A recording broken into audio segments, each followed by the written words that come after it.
Warning, the following episode of Childhood Trauma Theater may not be suitable for younger listeners. It may contain inappropriate topics, horrifying visuals, and nightmare-inducing memories. Listener discretion is advised.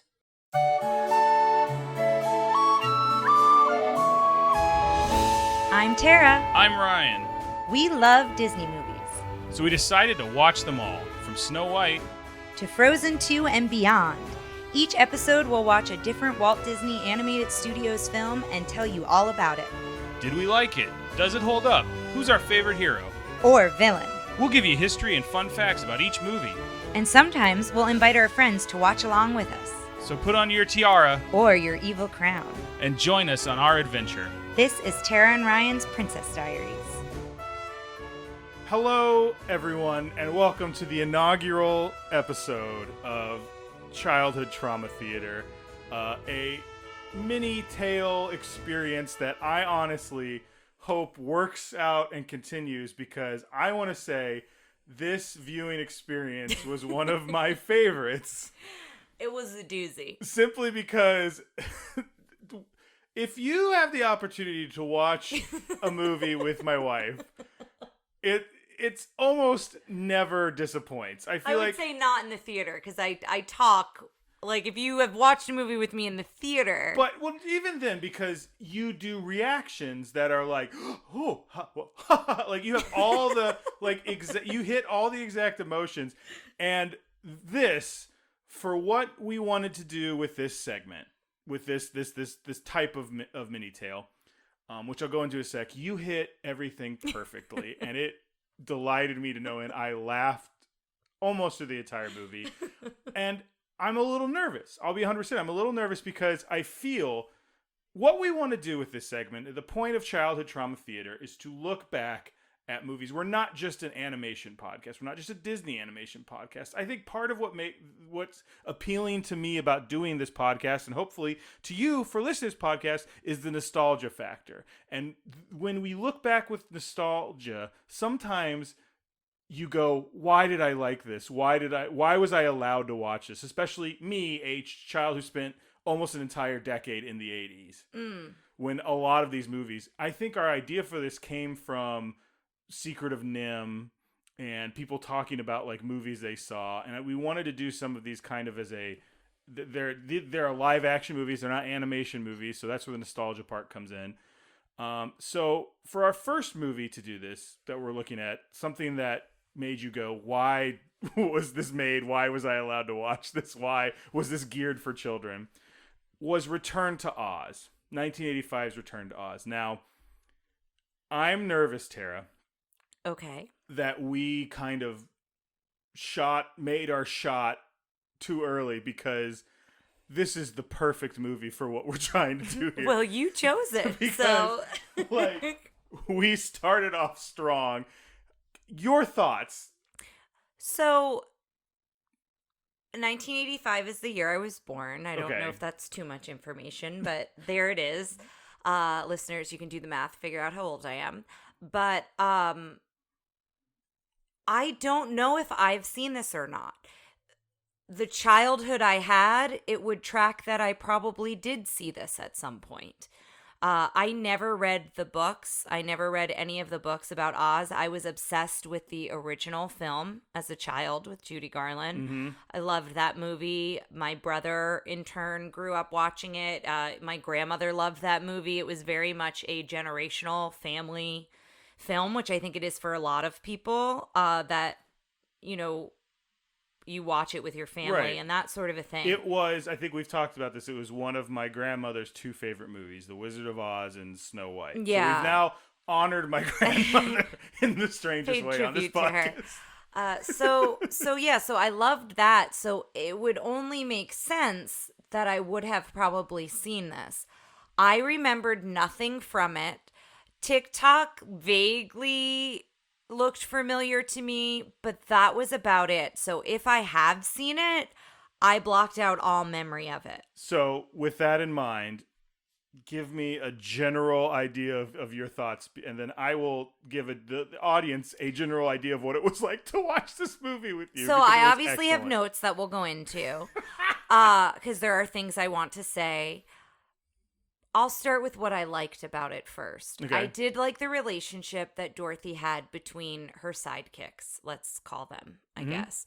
And so that's similar to the original film where she creates these bonds with these characters, and you really feel for them when TikTok has to make the choice about what ornament is a real person. And if this sounds like gibberish, go watch the film, I guess, because we can't really go in depth about the entire plot line here, because that would take a little bit of time. But he has a tear, and I really felt for him in that moment. And I really felt for Dorothy and how she hugged him. So I will say those relationships I really liked. And going back to the why it's a joy to watch movies with you, like you did go, oh, and like look at me. Yeah. It is also nightmare fuel. It is also like, I'll have to report back if I have nightmares tonight. I usually only remember my nightmares and I never remember my happy dreams. So we'll see if that's the case. I don't mean to laugh at you having nightmares, but there's so much, like, I remember certain things about this movie that I was like, oh yeah, that's a problem. Oh yeah, that's weird and scary. Oh yeah, that's something that isn't really good for a kid. There's 10 times more than I remember. There's a lot. And every time you went, oh, what? Like, and you just did, like, you turned to me. It was delightful watching this. Maybe we'll set up a Patreon, and if enough people give money, we'll just let people watch this movie with you. And you'll have to, I don't know that I could redo the reactions. Give it enough time and I'll forget about it, I guess. It was so good. So it opens up with contains tobacco depictions. And I'll be honest, that's the thing I remember least about this film. I was like, oh, I wonder how intense it's going to be. The Gnome King smokes He smokes a pipe, but that is the least problematic thing in this film, I think, is the fact that he smokes a pipe. I will say, I don't think this film was problematic in, like, bad ethnic depictions. I mean, there's a pretty all-white cast. I mean, it's stuff like that we talk about on the regular podcast. This movie was problematic in the visual imagery, the way the scenes were built. The way the music didn't match up. Like, there were certain scenes, and I've got them specifically in my notes, but the scene where everything's turned to stone and TikTok is, like, jollily walking, and they wanted it to be joyful, but everyone is turned to stone, and that's when we meet the Wheelers. Or no, not for the first time, but they come back at that point. And I was like, this music does not match up. And that happens a couple times where the music, I don't know if they thought that was a joyful scene or if it just, there wasn't a lot of thought about how to pair up the music, but the music really gave you a confusing cue. So, because it almost seemed like it wanted you to feel a certain way, but visually something very different was happening. So, let me try to do a very, very quick synopsis of this. Basically, Dorothy is depressed after coming back from Oz, so they take her to electroshock therapy. We'll get into that in a moment. She escapes from that and is taken back to Oz, where the Emerald City has been destroyed by the Gnome King, and everyone has been turned to stone except for the Scarecrow, who they can't be found. She meets some friends, including TikTok, the wind-up mechanical man, Jack Pumpkinhead, who is a bunch of sticks in a pumpkin, a talking hen named Belina, and a flying amalgamation of a antlered creature and sofa is named the Gump. They fight the Wheelers, who are guys with wheels on their hands, dudes, the lady who could take her head off, and the Gnome King, and eventually win the day. And we'll go into depth of how and why in a little bit, and return back, and she's returned home. Is that? I think that's a really good, quick snapshot. Okay. I will say, if you are confused while we're making comments, then maybe you should go watch the film. I do think it's worth watching. I would recommend watching it. Okay, that was a question I want to ask you. I think I'd recommend watching it. It's bonkers. I think if you go in knowing that, I went in knowing that, and still was very surprised by a lot of things. Yes. So this is where we're going to get into details. If you've never seen it, you may want to just stop the podcast here. I think Ryan gave you a very quick, weird snapshot. It sounds maybe a little confusing because some things are out of context, but I think he did a good job of like summing it up very quickly. I'll tell you what, if you don't want to read it, or you don't want to watch it, go read the Wikipedia entry. Oh, there you go. So, yeah. But let's talk a little bit, because what I remembered most was her time in Oz. I did not remember the beginning. So the beginning is super, super dark. Is a child horror movie. They basically they think Dorothy's made everything up. Dorothy thinks it's real, and she doesn't understand why she can't talk about it. And so they're really kind of down on her for that. I will say that they say she hasn't slept in 6 months. Yes, so I get that. They're concerned about her Yes. well-being. I do get that, and I know it's coming from a good place with Auntie M. Uncle Henry, Uncle that Henry, layabout. Yeah, who apparently has just been lazing around trying to build them a new house since the other one got picked up by the tornado. But her Auntie M makes this thing that she's like, you haven't slept and then you don't help me in the morning. And literally, she was interrupting Dorothy, who was going out and caring for all of the chickens, including Bellina, who hasn't laid an egg. And Bellina comes with her to Oz. And I literally screamed at the TV. I was like, she's caring for the chickens. Like, what more do you want this 12-year-old girl who is very confused because she thinks what happened is real and everyone's telling her it's not real? What more do you want from this child? I understand she needs to work on the farm, but like that. Listen, 1899 Kansas farmland after a tornado. All right, fair enough. Everyone All right. These characters deserve a little bit of a break. All right. But yes, it's very dark. And then the Tin Man, this is jumping around. We're going to be jumping around, but the original story of the Tin Man. So they go to the place for electroshock therapy, which you don't really know as an audience member it's electroshock therapy yet, but she's telling the story. She's going to a doctor. And the story they've decided to like you fade in on her explaining Oz to the Dr. Winslow or something. I can't remember his name. And it's the story of the Tin Woodsman. Now, the story of the Tin Woodsman in the book is a little darker than it is in the movie. And they go with the book one, which is the Tin Woodman accidentally cuts off his leg and replaces it with tin. And then he gets cursed by a witch that his axe keeps cutting off other body parts, and he keeps replacing them with tin until he's replaced everything. Yeah. So that's like the first Oz story you see. And you're hearing it from Dorothy. Like, you're hearing like this little girl just tell this story. And so no wonder why the adults are a little bit concerned about her. Maybe, but also as a choice of like the filmmaker, like they did not do a good job with this. And I understand wanting to do like a little more closer to the books in some ways. In other ways, it was not. But if you're going to start and be like, we're not like the Wizard of Oz movie, remake the Wizard of Oz movie the way you want it to be. Yeah. You know what? Don't make a sequel to a movie that was like beloved for being like very whimsical, beautiful colors. Like, he cut off his own leg and then was cursed to cut off his other leg. Well, and that's the other thing too, is you don't know until he describes that machine to her. That's when I was like, wait. Is she going to get electroshock therapy? Yes. And then my next question was, and this was all out loud, listeners. My next question was, are we going to see her get electric shock therapy? Like, no, thank you. And I didn't want any part of that. It. We get very, very close to it.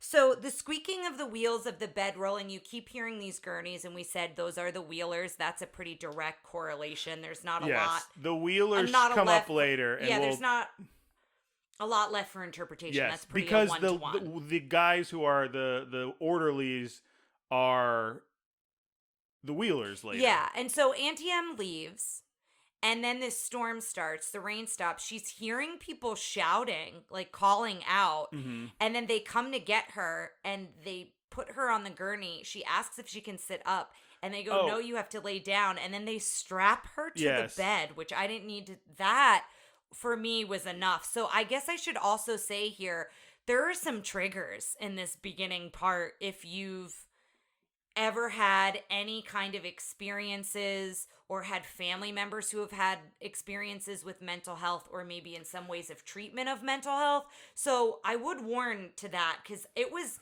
I don't know if visceral is the right word, but it really hit me pretty intensely in the beginning. It's also, we're not talking about like Tara has specific triggers and this is a pretty calm, like a well-lit, beautiful scene that is just having triggers. it's a horror movie. It is filmed Yes. like a horror movie. Yeah, so I'm saying, you know yourself, but Yeah. even if you don't have personal triggers, it could be a triggering. It's like dingy. Sequence There's to a watch. thunderstorm. Like Yeah. even if it's not triggering to you, it's designed to make you uncomfortable. Oh, it does that. It Yes. 100% does that. So after they strap her into bed, I was like, oh gosh, we're gonna actually see this happen. Mhm. And so, thankfully, the storm takes out the power, which the lightning hits, and now everything's dark. They leave Dorothy Because alone you in this hear room screaming, because you and hear it's like- screaming, and Mrs. Wilson, who becomes the evil witch character in Oz that we see later, she says, I'll deal with that. You go deal with the power to the doctor. And everyone leaves. So then Dorothy is just there, strapped to a bed, listening to people shout. Right. Yeah. In the dark. And it ends up being so then this girl who she's met earlier comes to save her, and she's like, "Who's screaming?" And the girl goes, "It's essentially patients who have gotten screwed up because of electroshock therapy, and they just put them in the basement." Yeah, she said and so she says, we have to get out of here. And so that whole scene is also scary, of them running through this building and corridors, and they run into Mrs. Wilson. That's how they get outside, and they wind up jumping into this river, and then that's kind of how she gets transported to Oz. Mm-hmm. And then I was also kind of confused because Mrs. Wilson up to this point is a very unlikable character.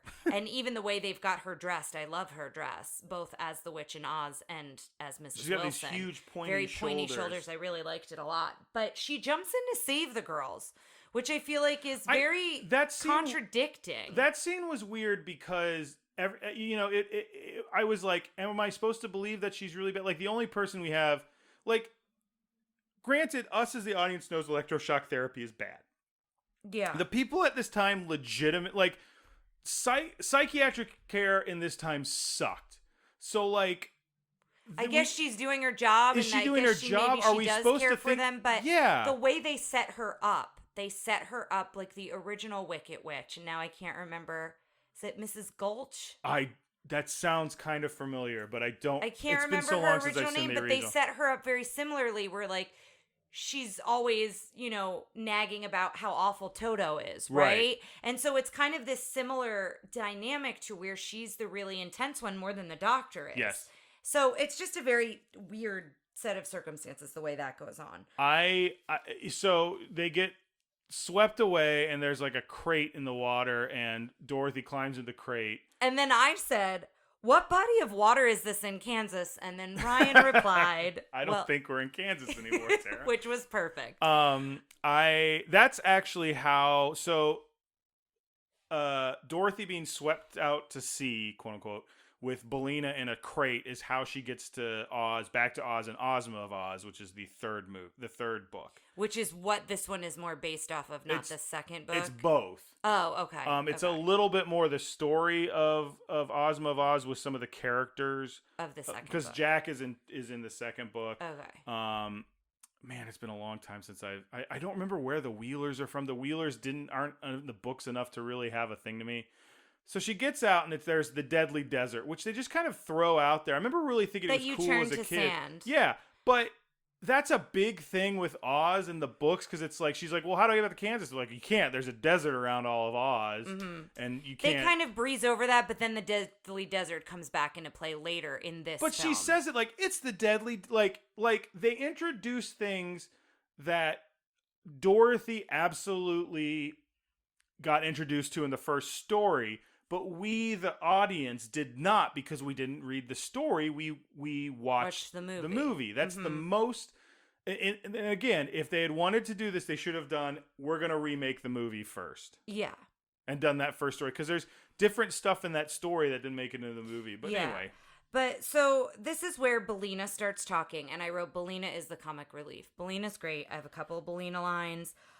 I'll say them as we get to them because they're in my notes. She's just this like She's old vaudeville hilarious. actress She's is what it sounds like. She's like, She's so great. They go to the Emerald City at one point. There's a bunch of statues. She's like, sure came a long way for a bunch of stiffs. That's and one I'm of like, that's one of my Belina lines. That she one's sounds great. like an old cranky version of, I forgot this actress, but they're like, come on over and see me sometime. Yeah. Like, it sounds a little bit like that. Yeah. I forgot the actress's name, but it's a woman from Labyrinth who plays the junk lady. Which totally and makes sense. And That's totally on track. Let's talk about this for a sec. The puppetry and animatronics and stop motion stuff in this is pretty spectacular. Yeah, and I will say I'm not always good at catching stuff, but I was really amazed at when is it a real chicken and when is it an animatronic. Well, I thought that I think they use a real chicken a lot. Like yeah, they're always holding a real chicken, which to me feels like there were a lot of like the ruined witch takes. threw a real chicken at one point. When she throws Dorothy in there, she 100% throws a real chicken in first. Yeah. Like it was like there was no. But yes, I think that was very impressive. I think the creativity of what they showed us that was different about Oz too, that we didn't see in the first movie if you didn't read the books. I think there's something there. So they get to the Emerald City. We get introduced to the eyes in the rocks, and that's like the Gnome King. That's a horrifying scene. The first time you see this face, it's like these eyes in a rock, and then he reports down to the Gnome King. To hell, and it's like as these far really as you know. really intense voices, really scary depiction of a face in a rock, and red lights. Yeah, because it's not showing the Gnome King. The gnome, it's like an office interview where the Gnome King is off. And a little bit like camera. the wizard, right? We don't see what the wizard looks like. Yeah, But and this is weird. Like Scott Joplin music is playing, like right after that. You It's went. What is this ragtime? Yeah, like that was one of the ones where I was like, this does not fit with what we've just seen. I did like though that the faces on the rocks felt like the trees in the original. When she, takes the apple and we do the lunch pail tree and stuff like that. That felt very reminiscent. So I did enjoy how that felt. It's interesting. One of the things I really like about Oz is this kind of like quote unquote modern fantasy. And the idea of like lunch pails were a thing in 1899. So they had lunch pail trees and like industry, like the Wheelers are guys on wheels. So it's like stuff that's like modern, but it's modern for that time. So it's antiquated now. Does that make sense? Yeah. I just think it's cool as opposed to being like not feeling like Tolkien fantasy. Yes, It's this like modern fantasy thing. Mm-hmm. And this is the first time where they mention the chicken when the rock guy goes down. I think of this scene once a month. The rock guy goes down and goes, he's like reporting that Dorothy's there. Yeah. And he looks off the side and he goes, what else? And he goes, well, she has a chicken. And then the voice officer is like, a chicken? Like, I think of that scene a lot. I don't know why. I was like, what? Why is it weird that there's a chicken? And every time they mention the chicken and like being so intense about the chicken, I was desperate to know. You're not going to find out about that chicken for until another. the very end. Yeah. So one of Belina's lines I have, and now I don't remember what it was in reference to, looks like it was a rough trip. It's when her house, they find her old house. Yes, that they find fell her from. old house. Yes, that's right. This is where I said nightmare fuel was the Wheelers. When we're introduced to the Wheelers, they're horrifying. So that was definitely something. Well, you get to Emerald City and it's completely abandoned, but someone has written graffiti, one piece of graffiti that says "Beware the Wheelers." So I guess someone before they turned to stone wrote that. But yeah, that was horrifying. That's or maybe the Wheelers did it to be like, get up, because they felt like an '80s punk gang from like. They were just everything about them was really scary. Their design, when they like went down and they had like another face. Yes. The whole thing.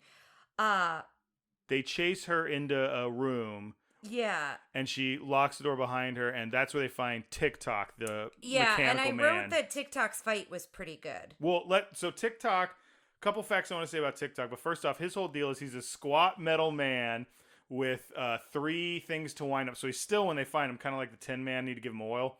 But they wind him up, and one is for his thinking, one is for his talking, and one is for his action, so moving around. And he is voiced by Tim Rose, who is also the voice of Admiral Akbar in Star Wars. Cool. And also something I told you during the movie that you found horrifying. Gymnast Michael, not horrifying, but rough. Gymnast Michael Sundin stood upside down with legs bent and backwards inside TikTok's body to move the legs. And that's when I said there's no way that man got paid enough to do that, because just watch him move. It's wild. So he goes out to fight the Wheelers, and his fight is essentially just spinning. His top spins around. Yeah. And he hits him with the lunch pail. It's a pretty good fight. I liked that scene. And so, we're trying not to go beat for beat. So I guess the next big section is Princess Mombi. Mombi, excuse me, who's the witch. She's in the palace now and is taken over. Yeah. And they go to ask her about the Scarecrow, and there's this beautiful woman playing mandolin in the most extreme dress I ever loved seen. her dress. Her dress was really cool. Made this clackety-clack noise whenever she walked. It sounded like it was made out of metal and different things. And she's like, I'm going to put something on more comfortable. And she goes to a hall of heads, and that's when I kind of lost And listeners, I know this is coming because in the book there's Mombi is a witch. Heads in glass cases. Yes. Their heads, but they're like, it's like if you put a bunch of mannequin heads in a row, but they're all real heads just looking around. And she just swaps her head out. And they're whispering. You can faintly hear them kind of talking, but kind of not. But I know this scene is coming. So just, again, I'm like, oh God, here we go. Tara's, and she's like, is she gonna put on a different head? It's she's gonna switch her head. The heads are whispering, word for word, what I said out loud while I was watching this. So in the second book, which is Marvelous Land of Oz, there is a witch, is a bad guy named Mombi, and that's where the name comes from. But the character is more based on a character in Ozma of Oz, which the whole story of Ozma of Oz is Dorothy lands in the deadly desert, crosses the desert, and then runs into the army of Oz, including TikTok, and an actual army and stuff. I think the whole joke is the army is TikTok, but they have 50 privates and stuff. Mm-hmm. So they go to this land called Ev, and she has taken over Ev, and the Gnome King has the royal family of Ev, and that's the story is pretty much the same. But she meets Ozma there, and Ozma's a character in there. Oh, okay. But anyway. Yeah. So that's a whole horrifying section. Then another Belina line is, what is this, a man or a melon? When she meets Jack Pumpkinhead. And we find out his story of kind of how he came to be. Do you remember why Dorothy was thrown up there? You thought this was horrifying. Yes, because she was going to wait for Dorothy to grow a little bit more so then she could take Dorothy's head. Yes. Which is also... And they find those headless statues of people, and that's where, I think Jack says later, oh, that's where she gets all the heads. Yeah, that's where the heads came from, and then all those people were turned to stone. It's wild. So... I then questioned, they come up with this plan to escape, and she's got to go to the original head, and spoiler, it's Mrs. Wilson. It's the woman from the doctor's office is the original head. And she talks, just real quick so we can explain why she's going there. Oh, okay. That's okay. But she's going there because just, skip stuff. She's getting the powder of life. These are things from the book that are really important to me. Because the powder of life is what brought Jack to life. In the second book, it's a boy named Tip who brings Jack to life, and they go and they get the Scarecrow and they ride on the Gump and blah blah blah. And Tip at the end turns out to be Ozma. So when she says, Mom made me, that's what he's talking about, Ozma. And then he used this powder of life, and he's like, I came to life. So let's make something to fly out the window out of sofas and palm fronds and whatever. But Dorothy's job is to go steal the powder of life from head number 31. Which is the original head. Yes. And when she goes into the room where Princess Mombi... Yes. is sleeping, because she has a key on her wrist that she has to get. That's how she unlocks all the heads when she's switching her heads out. She's snoring. How is she snoring with no head The headless on? one is snoring. The headless body is snoring. And so then I went down kind of this dark rabbit hole of does she have a trach? And is it making a sound? What's going on? How is this woman snoring? But when she gets up and starts chasing Dorothy with no head, that's another really intense scene too. Well, it's the part where she reaches for her and she goes, I always remember this line reading of Dorothy girl. Yeah. That's the scariest part of the movie when I was a kid. And then all the heads are talking and screaming yeah. when she steals the thing out of it. It's wild. Then, when they meet Gump, who is a moose head on the wall, he's part of what they make. That's how they make him that's the into head a for the flying Gump. thing. He says, The last thing I remember was being in the forest, and then I heard a loud noise, which I Then also this. thought was a little dark, and now I'm here. So that happened. So then, Real quick, the Gump's head comes from an animal from the Aussian forest. Therefore, this is a forest Gump. oh, haha, funny. So there's another part where we actually see the Deadly Desert in action, where one of the Wheelers, after they get away, the Wheelers go to chase after them, and they're flying over the Deadly Desert, and we watch a Wheeler get turned into sand. Well, a bunch of them fall in, so like a bunch of them It's die. really intense, and they're flying and they all over go, it. Deadly Desert. They do this like weird chant. Another horrifying moment. And then here in my notes, what's the obsession with the chicken? I'm desperate to know. They keep mentioning it. They don't Yes. let you know till the end. So if you haven't seen it, it will drive you nuts until you find out what it is at the end. They fly and crash land at the Gnome's King's mountain. Yeah.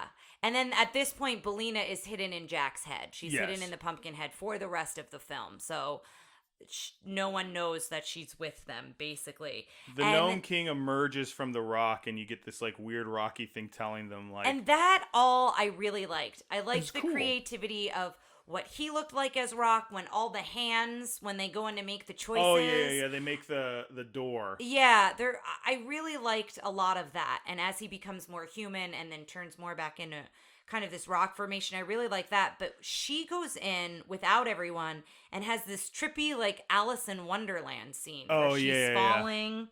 And the emeralds, this is where we find out that the emeralds were stolen from the Gnome King. He had them all underground, and they were stolen from him, and that's why he quote turned. unquote. She points out, you have so many. He's like, that's not the point. Yeah. This is a scathing indictment of hoarding wealth, much like Jeff Bezos does. You or really Elon like Musk. to bring it I'm just into saying. the, I think this is what political we're looking at here. in our episodes lately. So one thing I think we should look out for in this series is things that are like, I think we're going to be watching a lot of 80s weird like fantasy sci-fi stuff, and one of them is the like I'm falling through like weird. Labyrinth has that too. I feel Labyrinth does. I feel like that's what it kind of is when they go into the game world in Tron. Yeah. I mean that's at least this was just some weird backlit pictures of gyms and stuff. Yeah.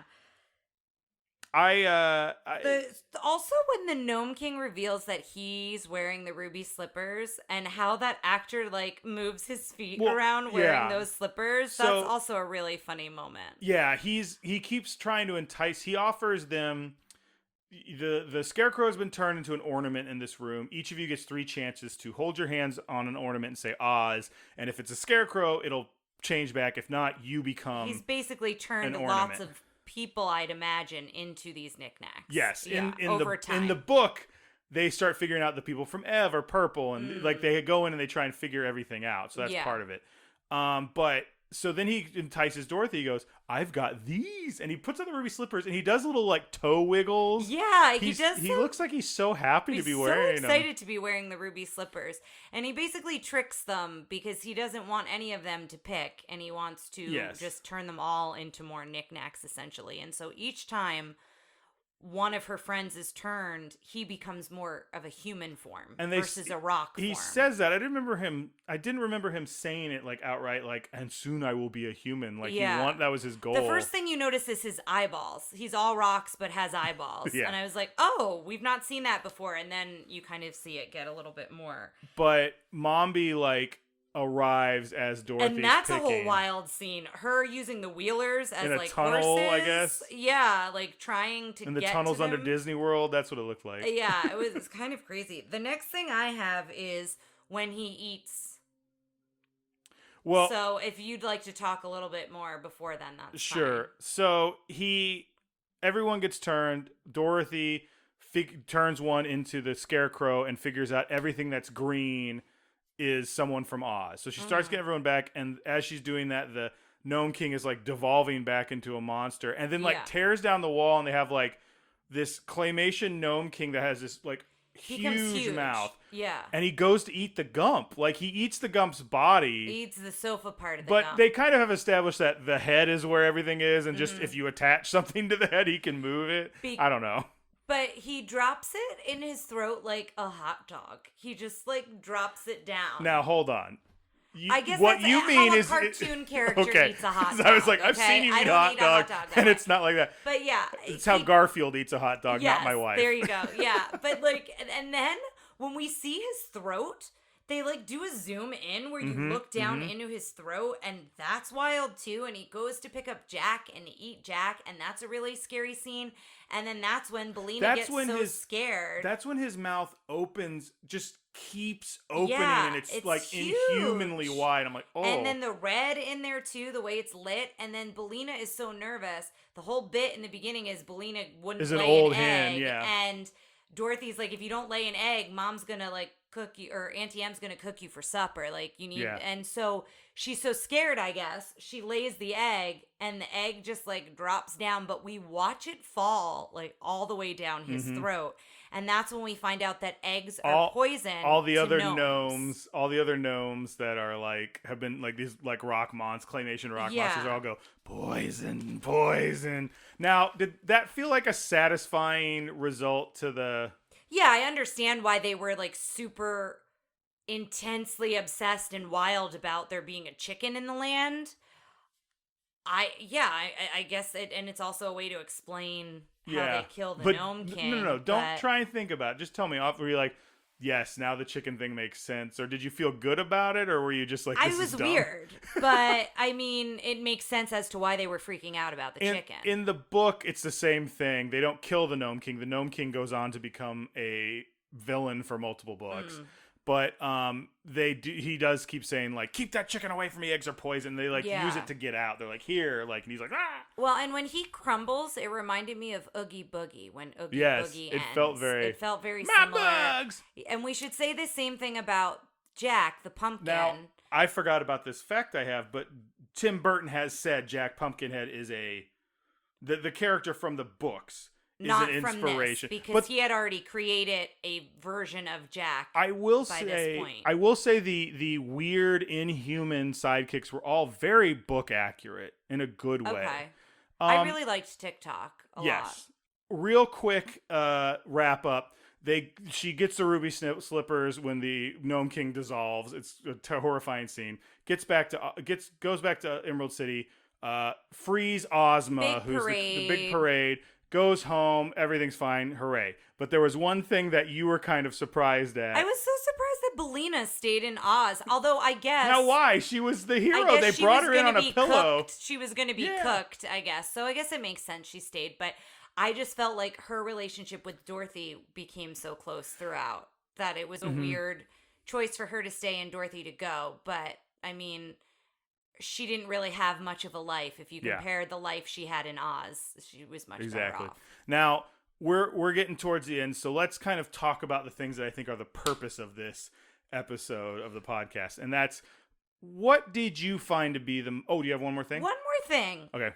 The clinic burned to the ground. Yes, I forgot about that. She comes back home after her adventure. And everyone was like, safe except for the doctor. She's passed out, and everybody comes searching for her in the woods. That's when they all have those sticks that I thought were rifles. Yeah, and then Uncle Henry is so spry, is like running, which up to this point, he did not seem to be like that. But I guess he was looking for her. But yeah, we find out that the whole clinic burned to the ground. Everyone lived, but the doctor, because he ran back in for his machines. I just thought that was a really dark...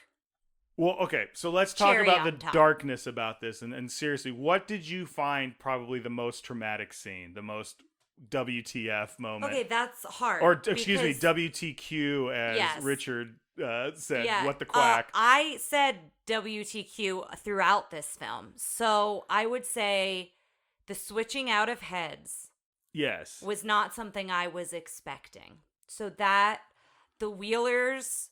were very scary and horrifying, and some of the first times you see the Rock just reporting down to the Gnome King, but you don't know what the Gnome King looks like. Those were my, like, and real life horror is her in that hospital. That was harder to watch now. When I don't remember. I mean, there's a good chance that I only ever watched this when it was on Disney Channel or something, and I maybe missed that opening part. I, for one, really liked this movie because I found all her friends very endearing, but watching it again, I'm like, holy moly, there's a ton of WTQ stuff in and here. I have a question for you. Yes. When you were watching it, was it nostalgic? Were you excited to see these characters? Were you excited to be back in the world? Because I am curious, did you watch Labyrinth as a child or no? Yeah. Okay, so then this doesn't apply to you. But Labyrinth will probably make an appearance on this. I'm curious for those who've never seen Labyrinth and see it as an adult, because I saw it as a child. I love Labyrinth. I've always loved it. I never found anything super scary about it as a child watching it.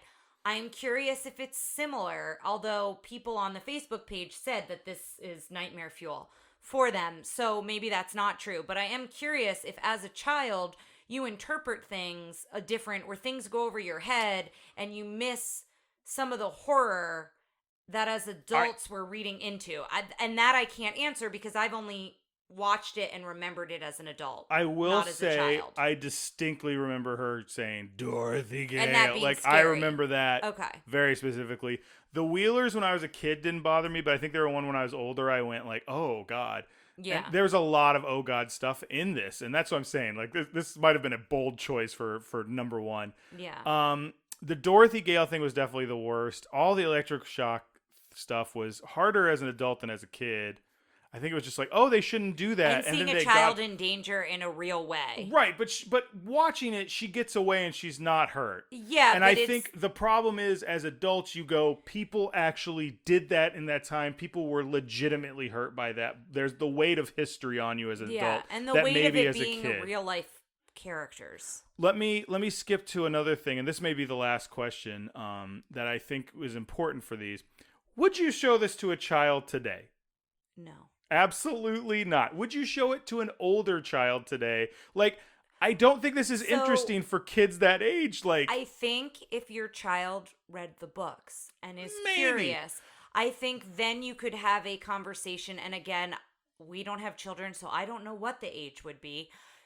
But I think if they read the books and they were curious and they were like, hey, I know this movie exists, then I think there might be a moment, yes, depending on the age of the child, to be like, okay, you But- really like the books. We can talk about what's different, what you liked. I get that kind of a thing, but I wouldn't just show it to somebody out of context to be like, you loved the first one, go watch this. Yeah, exactly. I don't think they're a one for one. The situation you've described to me is so specific. I don't think that situation exists. Well, I feel like think it was this is you. a movie. Didn't you read the books and But that's this why you movie watched came it? out in 1985. I only had X amount of other entertainment going on. Like, But had you read the books at that point? I don't remember. I would have been 4 when this came out. That's why I'm thinking I saw it on Disney Channel. Yeah, or I something. feel like maybe you didn't see it when it came out. You saw it later on, but I'm curious if you had read the books by the time you saw it. But the difference is if I read the books and then someone said, "Hey, this movie came out 6 years ago. You should look at this because you read the books," as opposed to if a child read the books now and I went, "There's this movie from 1985." Yeah, I don't think I would tell my child there's this movie, but if my child Googled things on the internet, you know, if Well, they're 'cause of the this age is that on there's and it's on Disney Plus, yeah. So if my child came across it or they were searching for it or they were looking for something for the book and this popped Yes. up,